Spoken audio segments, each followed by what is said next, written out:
thanks for the introduction, and yeah, thanks to Frederick and Elias and Christopher and everybody who got us here.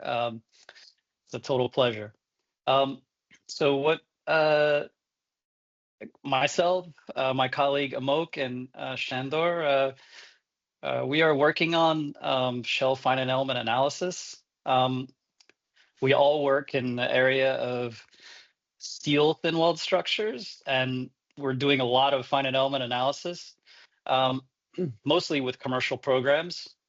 And I've been personally like working with Julia maybe for now 6 years, and it just felt really, I felt the strong urge to try to code some of this myself for many reasons that I'll talk about today.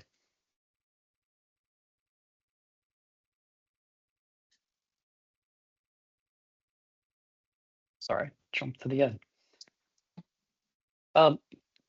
So yeah, so our big picture plan is to write ShellFEA methods or functions that we can use with Ferrite.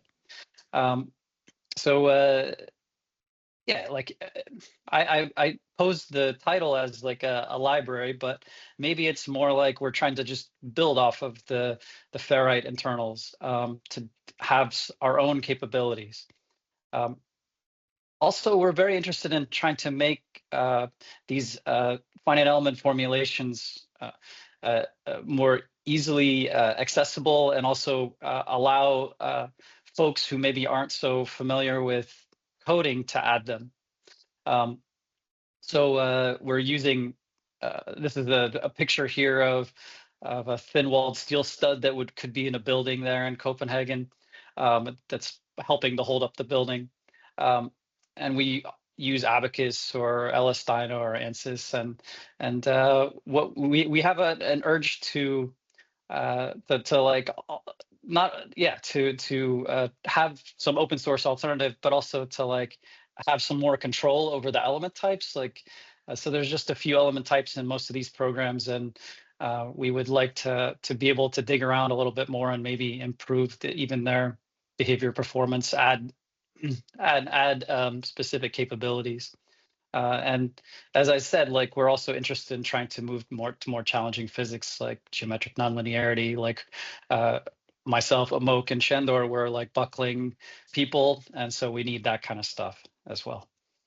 And our very specific short-term goals. So like as we were introduced, we're coming from. I mean, we're academics also, but I have a software and simulation company, and we have clients, and one of the clients is interested in solving this particular problem. So like I'm sure all over Europe, all over the world, this is a very common thing where like you need to connect your building to the ground, and so it's also like a very challenging point of the building to analyze, and so often we resort to finite element analysis. And there are some commercial packages like this one, Idea Statica. Maybe you all have like worked with it or used it, but like our client wants to actually have this as a back end as part of their a web application, and it's for the steel storage rack industry. So like anywhere, if you go in any of these big warehouse stores, there are like there's these tall storage racks, and anyway, so like we have a very specific problem that we want to solve, and they want us to build a custom FEA engine to analyze their connections to the floor. So how we usually do this, so my company has some experience with this, like where we go Julia to PKG package.jl to a container, and then those containers go on AWS, and so this is how it will flow here. And so this has some specific it works pretty well as long as the compiled code is not like, and all the dependencies aren't too large, and everyone's always talking about that with the even at JuliaCon. And so again, like, that's something that's really important for us, is to keep the the code that we're trying to write for the backend to be nice and small. And so the work so far, like, it's been amazing. Like, so, I'm already a Julia fan, and trying to convince my colleagues to be Julia fans also. And I'm poking around looking for finite element open source packages, and I find this, and is really, really helpful. It was a great start for us. And so and Elias was also very responsive and available. And so we studied this, and then we wrote a conference paper, and so we presented it at a national steel construction conference through like a fairly prestigious U.S. organization called the Structural Stability Research Council. And so we did our homework to compare like different element types. And I mean, this is just this is like maybe a little too into the nitty gritty, but like, we ran some different like simple plate type structures with different discretizations, different integration schemes, quadrature rules, and also, like, my colleague Shandor has some MATLAB elements, and we have Abacus, and I wrote, I pretty much built off the linear shell example, and like we just did our homework to compare everything, and that was really fun and helpful. So this is like a fundamental first step. And since we are buckling people, as I've written here, like, we also need a geometric stiffness matrix. So we also like, I guess maybe an addition or an additional step on top of the linear shell element was we wrote some code and validated that for calculating this kind of thing where we have higher order strains, and then getting those strains and then running them through to get the Jacobian of the strain, so we can calculate this integral here, this kg. And you see here, like, it's still like, so this is all still very basic. Like, so for those of you who are familiar with like these kinds of formulations, like, they're stress dependent, and the shape of the stress on the element, and the magnitudes, and the directions, and so none of that has been dealt with yet, except for like, we can plug in stresses. So like, there's still, you can feel that there's still some work to do to really make this like a robust tool. Luckily, we don't need this. I'm just highlighting this, that we've pushed on this, because I think I can imagine even on the Ferrite website, we could soon have like a geometrically nonlinear shell example or something, instead of just the linear shell. So like, I'm just saying, like, I'm emphasizing it here, but for this particular base plate problem that we're solving, we don't need this. So it's an amazing opportunity for us to talk with you, because you all are like the Ferrite experts, and also like know finite element analysis very well, and meshing and that kinds of things. And so as I mentioned, a key parameter or like constraint for us is the keep minimizing dependencies in our service that we're going to provide to the client. Yeah, so like we've been studying how to just mesh. So we need to mesh this. So this is the plate with some holes in it, some bolt holes. It's not that complicated, but like, yeah, we want to run something like Gmesh through through Ferrite, or like through these Ferrite linked packages, and yeah, we could totally use some input on how to keep the dependencies to a minimum, because when we write the code, like right now, like you can see there's lots of U things here. This is the MOX code, like you can see we're bringing in a lot of stuff, including Python, and so like we're just wondering if there's a easier way, and there probably is, or like not an easier way, but a more compact way. So just like yeah, just showing you what we're up to in like from the meshing perspective. Then like for the actual elements, so we need well, we need like a 4-node quadrilateral would be amazing. That's the one that's in the linear shell example, and we more or less have that working. We also need a triangular shell element, as you can see, and also we would really like to have some fancier elements with like a higher order quad element with some fancier shape functions which help us deal with the buckling stuff that we need to work through. So so I would say, like, overall our goal is to get maybe these three or at least, like, yeah, I mean we have them kind of running, but like get them fully like integrated and clean within like a Julia context soon. And another, like, I'll just bring up like another key question for us is when we're studying Ferrite, and also just in general, like we want to write our code to accommodate these new shell element formulations as they develop. And so, like, I'm sure all of you are big fan. I don't know, like I'm a big fan of Chris Rackauckas and the SciML efforts that he is leading. And like, actually, I came to Julia because of him and because of like differential equations.jl. And like, I just find it very nice that you can just like swap out methods so easily, like change solvers.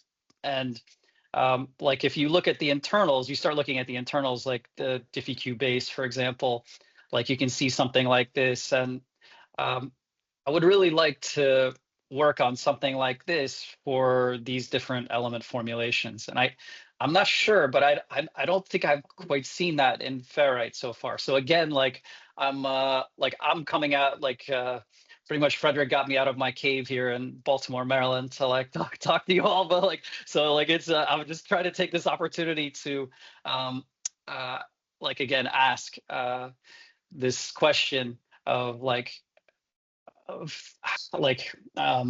if anybody is doing this kind of thing, like trying to generalize, like plugging in different elements and building on and then running them through Ferrite to solution. And I would say that's pretty much our talk. Like it's I wish I could be there in Copenhagen, like but yeah, it's just didn't work out this time. So thank you all, and we're happy. Like, so I'll also say, like, feel free. Like, I'm on the Julia Slack, Amok is as well, and like, if you have like feedback, comments, like please like write to us. Like, and we can also talk a little bit now. I think we have time. Thank you. Yes. Yeah. So let's give a round of applause. So thank you for a really nice talk. Now, split, I guess I look there. But yeah, so it's super interesting to see that Ferrite is used outside the research environment. And not sure if there are any questions here in the audience or comments. There were some questions from the speaker. So. Yeah, I asked the questions. So maybe you all can please answer them. No, I'm joking.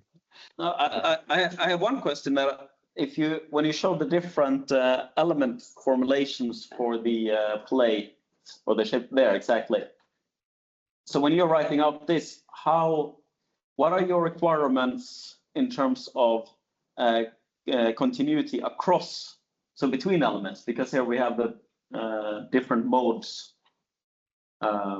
So I mean, we have the Hermitian type of interpolations, which you don't really have in Ferrite. Is that something you're dealing with? I mean, so I mean, honestly, right now, we have just dealt with the. Are you talking about N5 at N6? Exactly. Yeah. I mean, we haven't really dealt with that in Ferrite. So right now, we've just been using the linear N1 to N4. So yeah, we do need to think about that. Like we have code where we've implemented it outside of Ferrite. But like, how would you? What do you see the barriers for implementing it in Ferrite? Are there? I guess I don't see many of those. Like, so there's that the Lagrange polynomial orders, right, for the shape functions that we define, right? Yeah, which they are inside the element. So that's I think this is maybe towards Elias did the IGA package that has been talked. That's of course one way to get that continuity. But I think it's really interesting to see how this could be done, as you say, in a more general way, since this shell example is also a bit internal usage, I believe. Yeah, we do. I in general, like, I don't know if we have like. So compatibility, so you're talking about like compatibility node to node, right? Like getting that shape function to have the same, to align on the next element, right? Exactly. Well, you want the gradient to be the same. Yeah, right? the gradients to be the same. That's right. Yeah, it's a great question. So I would like, I don't know if Shandor is on this call, but I think he would be the one who could answer that a little bit better, how we've currently done it. But yeah, thanks for bringing it up. Like, we need to think through that. No, but I think I mean, we will have this hackathon later. I mean, we'll be on the Slack, and you can also connect somehow online. We can maybe discuss a bit more if you're interested there, or later. So I think sure. Very like interesting future direction. Yeah, getting the gradients to match there. So there needs to be some like additional treatment in the in the stiffness matrix, I guess, right? Like it's not in the assembly. Where does it come in where we get the gradients to match? Well, you will have actually probably to work with the cell values to do the say different type of mapping, I believe, because essentially the gradients depend on the size of the elements, and then you need to do a different type of mapping, which is not the standard isoparametric mapping that is done for the shell elements. Yeah. As far as I know, all right. but I haven't worked with shell elements myself. So all right. That's that's okay. That's great. That's great feedback. Like the mapping. I believe something might be needed there, like a special type of cell values type of thing. But nice. I wouldn't sure. That's something we should discuss. Thank you. Yeah, sure. Any other comments about like, especially meshing? Like, are there any like meshing experts out there who would like, we could just. Don't think we have meshing experts. I wasn't going to comment on meshing. Yeah, I mean, I think we can, for those parts with the code, I think it's nice. I think that's a perfect thing to discuss also in the Slack, to share some code examples that you had earlier. I think that at least I saw some things that could be interesting to discuss regarding dependencies and stuff. But I think that's easier to discuss maybe on the Slack. Sure, of course. I think we can definitely get rid of some dependencies there, I believe. Agreed. We've been trying to like even just not call Python. I don't know. Yeah, that we can get rid of, I'm sure. Yeah, me too. Oh, really? Okay, yeah. I mean, that would be amazing. So like, all right. So when are we going to talk about that? When is the no py import and no PyCall import? The Ferrite.jl should be enough. Yeah, I mean, so can we do that right now? We have 3 more talks, I believe, in this session. No, I meant never. I didn't mean that. Like, I just meant like, it's great. Okay, thank you so much.